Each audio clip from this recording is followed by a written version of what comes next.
Bismillahirrahmanirrahim. Allahumma salli wa sallim ala Sayyidina Muhammad wa ala ali Sayyidina Muhammad. Saudara-saudaraku yang dirahmati Allah, nama dari Abu Hurairah adalah Abdurrahman bin Sakhr al-Azdi. Beliau lahir pada tahun 598 Masehi dan wafat pada tahun 678 Masehi. Beliau lebih dikenal dengan nama Abu Hurairah. Beliau adalah seorang sahabat Nabi yang terkenal dan merupakan periwayat hadis yang paling banyak disebutkan namanya di dalam isnadnya oleh kaum muslimin.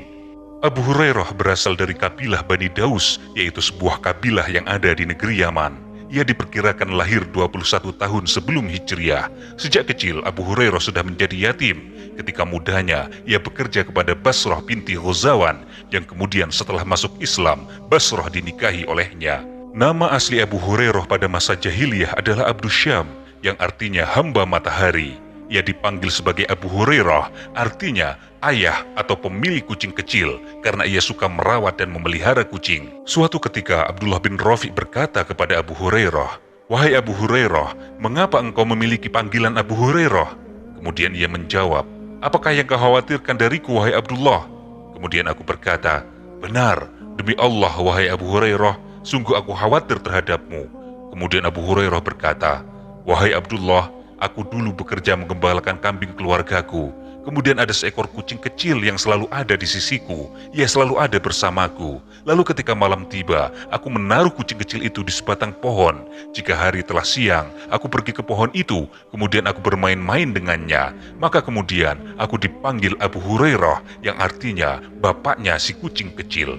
Saudara-saudaraku yang dirahmati Allah, Abu Hurairah mengenal Islam melalui Tufail bin Amr. Ia merupakan seorang pemimpin Bani Daus. Suatu ketika, Tufail bin Amr menemui Rasulullah SAW. Kemudian setelah bertemu dengan Rasulullah, ia kembali kepada kaumnya. Ia menyerukan kaumnya untuk masuk Islam. Pada saat itu, Abu Hurairah segera menyatakan ketertarikannya kepada Islam, meskipun saat itu sebagian besar kaumnya menolak Islam. Kemudian Abu Hurairah pergi bersama Tufail bin Amr ke Mekah untuk bertemu dengan Rasulullah. Kemudian setelah itu Rasulullah SAW mengubah nama Abdus Syam, yang artinya hamba matahari, menjadi Abdurrahman, yang artinya hamba sang maha pengasih. Setelah masuk Islam, Abu Hurairah kembali kepada kaumnya di Yaman. Ia tinggal beberapa tahun bersama kaumnya, hingga akhirnya ia bergabung dengan kaum muhajirin di Madinah, tepatnya pada tahun 629 Masehi. Abu Hurairah pernah meminta kepada Nabi untuk mendoakan ibunya supaya ibunya masuk Islam, hingga akhirnya doa Rasulullah SAW dikabulkan. Ibunya akhirnya memeluk Islam. Abu Hurairah selalu menyertai Rasulullah sampai dengan wafatnya Rasulullah, yaitu pada tahun 632 Masehi di Madinah. Abu Hurairah adalah sahabat yang paling banyak meriwayatkan hadis, yaitu sebanyak 5.374 hadis. Di antara yang meriwayatkan hadis dari Abu Hurairah adalah Ibnu Abbas, Ibnu Umar, Anas bin Malik, Jabir bin Abdullah, dan lain sebagainya. Imam Bukhari pernah berkata, tercatat lebih dari 800 orang perawi hadis dari kalangan sahabat dan juga tabi'in yang meriwayatkan hadis dari Abu Hurairah. Saudara-saudaraku yang dirahmati Allah, Abu Hurairah sangat cerdas. Suatu ketika Marwan bin Hakam menguji tingkat hafalan Abu Hurairah. Marwan meminta Abu Hurairah untuk menyebutkan beberapa hadis. Kemudian ucapan dari Abu Hurairah itu dicatat oleh sekretaris Marwan. 1 tahun kemudian, Marwan memanggil Abu Hurairah untuk menyebutkan semua hadis yang disebutkannya tahun lalu. Dan ternyata Abu Hurairah berhasil menyebutkan semua hadis yang pernah ia sampaikan kepada Marwan tahun sebelumnya dengan sempurna, dengan lengkap, tanpa tertinggal satu huruf pun. Saudara-saudaraku yang dirahmati Allah, memang benar kepintaran manusia, kecerdasan manusia memiliki akibat yang bisa merugikan dirinya sendiri. Di dunia ini, banyak orang-orang yang mempunyai bakat istimewa, banyak yang harus membayar mahal justru pada waktu ia patut menerima ganjaran dan juga penghargaan. Dan Abu Hurairah termasuk salah seorang dari mereka. Abu Hurairah mempunyai bakat luar biasa di dalam kemampuan dan kekuatan ingatan. Abu Hurairah mempunyai kelebihan di dalam seni menangkap apapun yang didengarnya, sedangkan ingatannya memiliki keistimewaan dalam seni menghafal dan menyimpan semua yang didengarnya. Semua yang didengar ditampungnya, lalu terpatri di dalam ingatannya, kemudian ia hafalkan semuanya.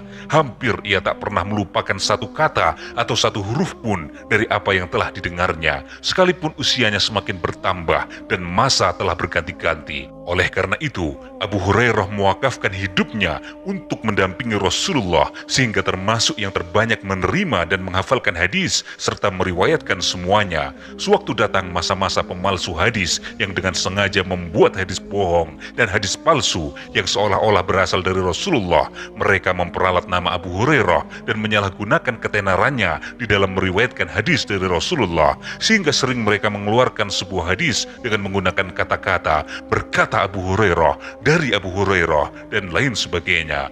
Untungnya, Abu Hurairah berhasil lolos dari jaring kepalsuan dan penambahan-penambahan yang sengaja mau diselundupkan oleh para perusak Islam ke dalam agama Islam dengan mengambing hitamkan Abu Hurairah dan membebankan dosa dan kejahatan mereka kepadanya. Saudara-saudaraku yang dirahmati Allah, setiap kali kita mendengar seorang mubalik atau penceramah mengatakan kalimat yang mengesankan dari Abu Hurairah, maka ketahuilah bahwa kita sedang menemui suatu pribadi atau sekian banyak pribadi yang paling gemar bergaul dengan Rasulullah, selalu mendengarkan sabdanya, karena itulah perbendaharaan yang menakjubkan di dalam hadis dan pengarahan-pengarahan yang penuh hikmah yang dilafalkan oleh Rasulullah jarang diperoleh bandingannya, jarang diperoleh tandingan dari Abu Hurairah. Abu Hurairah adalah salah seorang yang menerima pantulan revolusi Islam dengan segala perubahan mengagumkan yang diciptakannya, dari orang upahan, seorang pekerja, seorang karyawan, menjadi induk atau seorang majikan, dari seorang yang terlunta-lunta di tengah lautan manusia, menjadi seorang imam, menjadi seorang ikutan, dan dari seorang yang sujud di hadapan batu-batu yang disusun, menjadi orang yang beriman kepada Allah Subhanahu wa Ta'ala. Suatu ketika Abu Hurairah bercerita, "Aku dibesarkan dalam keadaan yatim, kemudian aku pergi hijrah dalam keadaan miskin. Aku menerima upah sebagai pembantu pada Busrah binti Ghazwan demi untuk mengisi perutku, demi untuk bisa makan. Akulah yang melayani keluarga itu bila mereka sedang menetap, menuntun binatang tunggangannya bila sedang bepergian. Sekarang inilah aku, Allah telah menikahkanku dengan putri Busrah, maka segala puji bagi Allah yang telah menjadikan agama ini tiang penegak dan menjadikan Abu Hurairah sebagai panutan bagi umat."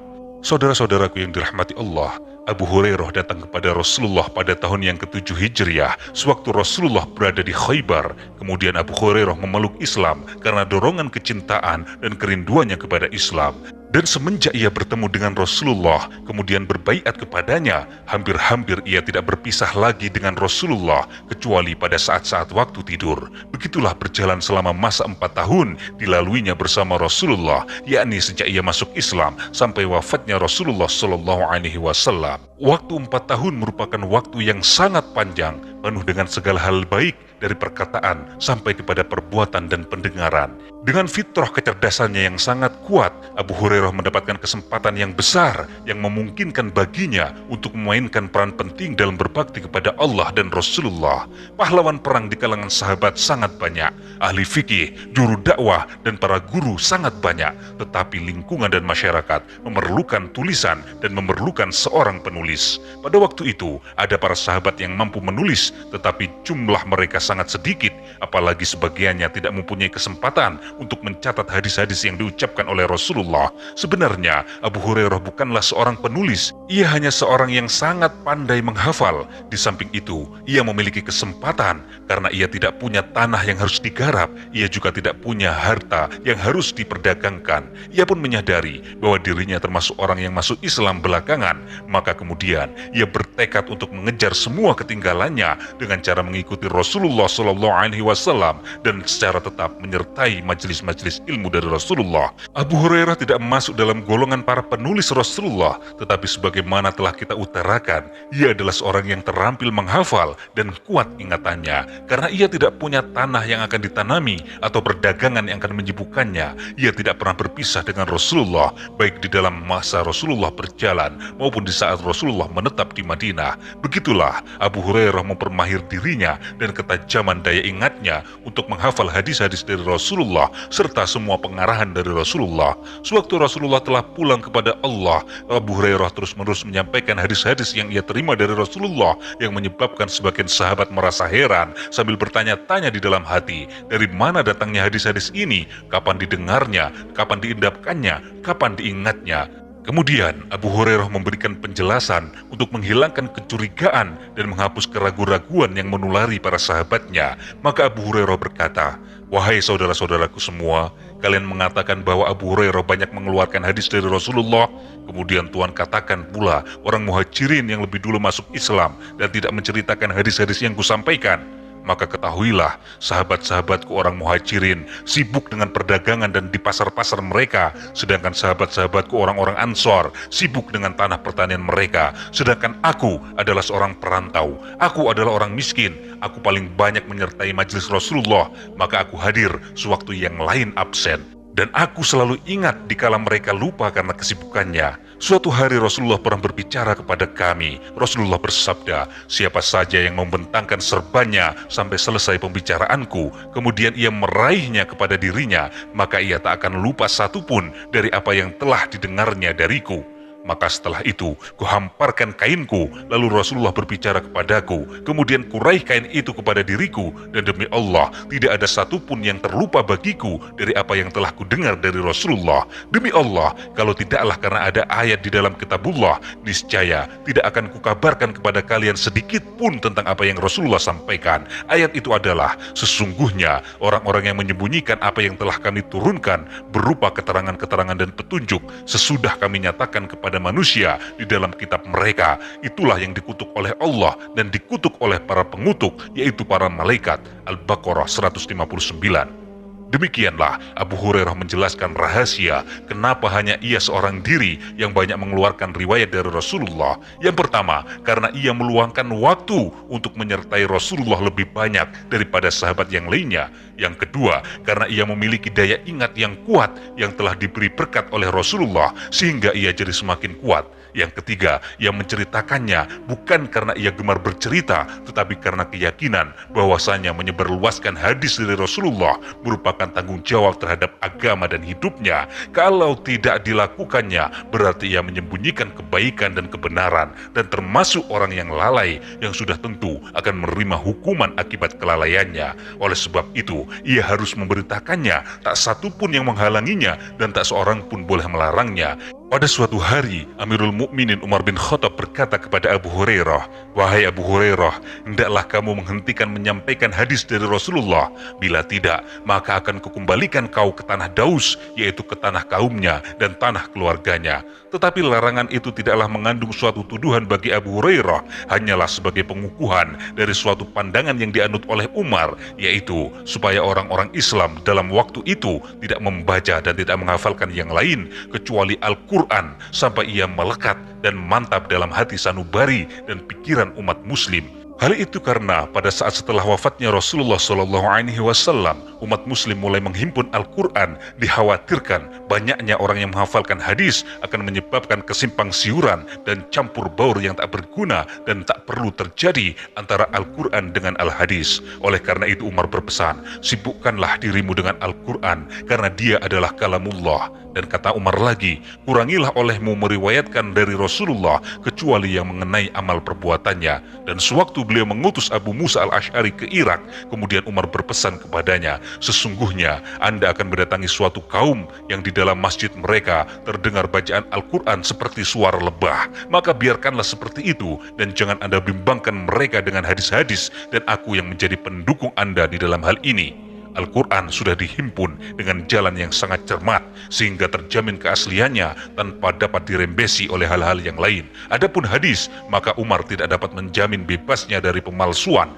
atau perubahan atau diambilnya sebagai alat untuk mengada-ngada terhadap Rasulullah dan merugikan agama Islam. Abu Hurairah menghargai pandangan Umar, tetapi ia juga percaya terhadap dirinya dan teguh memenuhi amanat hingga ia tidak mau menyembunyikan suatu apapun dari hadis dan ilmu yang selama ini diyakininya bahwa menyembunyikan adalah dosa dan kejahatan.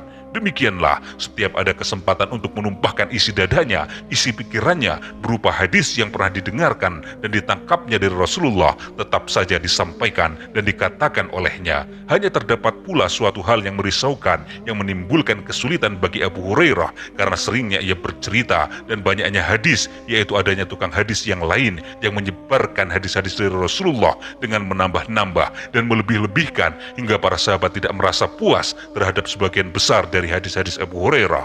Orang itu bernama Ka'ab al-Ahbar, yaitu seorang Yahudi yang masuk Islam.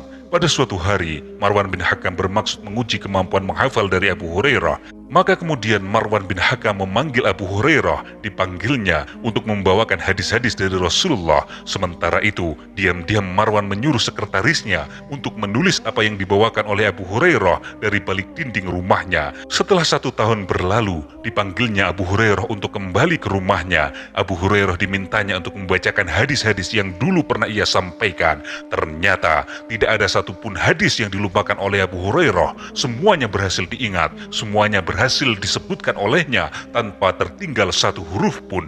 Saudara-saudaraku yang dirahmati Allah, suatu ketika Abu Hurairah bercerita tentang dirinya sendiri. Tidak ada seorang pun dari sahabat-sahabat Rasulullah yang lebih banyak menghafal hadis daripada aku, kecuali Abdullah bin Amr bin Ash, karena ia pandai menulis sedangkan aku tidak. Saudara-saudaraku yang dirahmati Allah, Imam Syafi'i memuji Abu Hurairah. Ia merupakan seorang yang paling banyak hafal di antara seluruh perawi hadis di masanya. Sementara itu, Imam Bukhari mengatakan ada kira-kira 800 orang atau lebih dari sahabat-sahabat dan tabi'in dan ahli ilmu yang meriwayatkan hadis dari Abu Hurairah.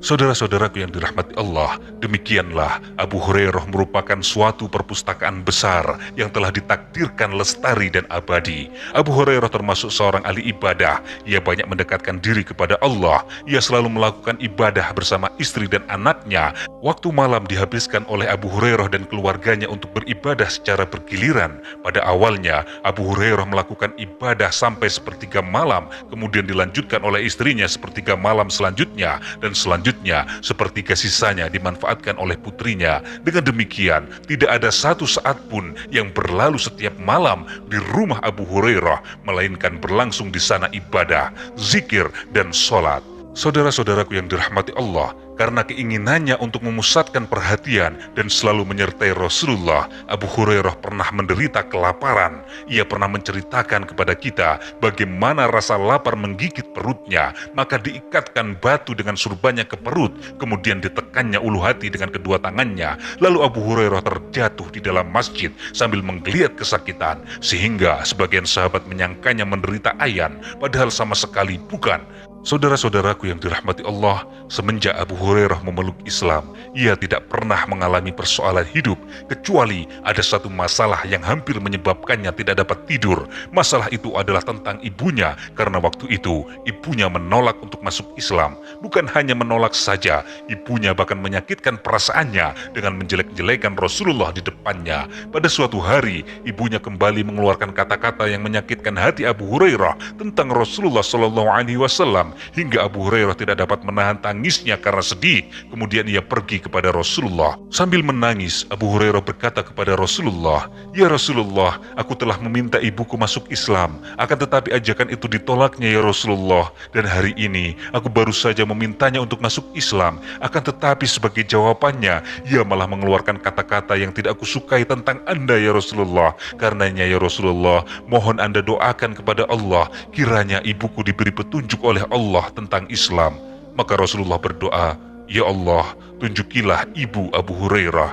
Aku pun berlari mendapatkan ibuku untuk menyampaikan kabar gembira tentang doa Rasulullah. Sewaktu sampai di depan pintu, kudapati pintu itu terkunci. Dari luar, kudengar bunyi gemericik air dan suara ibu memanggilku, "Wahai Abu Hurairah, tunggulah di tempatmu itu." Di waktu ibu keluar, ia memakai baju kurungnya. Ia membalutkan selendangnya sambil mengucapkan 2 kalimat syahadat, "Asyhadu an la ilaha illallah wa asyhadu anna Muhammadar Rasulullah." Kemudian aku segera berlari menemui Rasulullah sambil menangis. Aku sangat gembira sebagaimana dulu aku menangis karena berduka. Kemudian aku berkata, "Kusampaikan kabar suka ya Rasulullah, bahwa Allah telah mengabulkan doa Anda. Allah telah menunjuki ibuku ke dalam Islam." Kemudian aku berkata, "Ya Rasulullah, mohon doakan kepada Allah agar aku dan ibuku dikasihi oleh orang-orang mukmin, baik laki-laki maupun perempuan." Maka Rasulullah berdoa, "Ya Allah, mohon Engkau jadikan hamba-Mu ini beserta ibunya dikasihi oleh sekalian orang-orang mukmin, laki-laki dan perempuan." Abu Hurairah hidup sebagai seorang ahli ibadah dan juga sebagai orang mujahid. Abu Hurairah tidak pernah ketinggalan dalam mengikuti perang. Ia juga tidak pernah ketinggalan beribadah. Di zaman Umar bin Khattab, Abu Hurairah diangkat sebagai amir, sebagai pimpinan untuk daerah Bahrain. Sedangkan Umar, sebagaimana kita ketahui, adalah seorang yang sangat keras. Ia sangat teliti terhadap pejabat-pejabat yang diangkatnya. Umar bin Khattab, apabila ia mengangkat seseorang, orang itu sedang mempunyai 2 pasang kain, maka sewaktu meninggalkan jabatannya, haruslah orang itu hanya mempunyai 2 pasang kain saja. Malah lebih utama kalau ia hanya memiliki 1 pasang kain saja. Apabila waktu meninggalkan jabatan itu, terdapat tanda-tanda kekayaan, bertambah kekayaannya, maka ia tak akan luput dari interogasi Umar, sekalipun kekayaan itu berasal dari jalan yang halal yang dibolehkan oleh syariat. Sewaktu Abu Hurairah memangku jabatan sebagai kepala daerah di Bahrain, ia telah menyimpan harta yang berasal dari sumber yang halal. Hal ini kemudian diketahui oleh Umar, maka Abu Hurairah dipanggilnya datang ke Madinah. Maka Umar bin Khattab menginterogasinya dengan sangat keras. "Wahai musuh Allah dan musuh kitabnya, apakah engkau telah mencuri harta Allah?" Kemudian Abu Hurairah menjawab, "Aku bukan musuh Allah dan aku tidak pula musuh kitabnya. Hanya aku menjadi musuh orang yang memusuhi keduanya, dan aku bukan orang yang mencuri harta Allah." Kemudian Umar bin Khattab berkata, "Lalu dari mana kau peroleh 10.000 itu?" Kemudian Abu Hurairah berkata, "Wahai Umar, kuda kepunyaanku beranak pinak dan pemberian orang yang berdatangan kepadaku." Dengan tegas Umar bin Khattab berkata, "Kembalikan harta itu ke bendahara negara."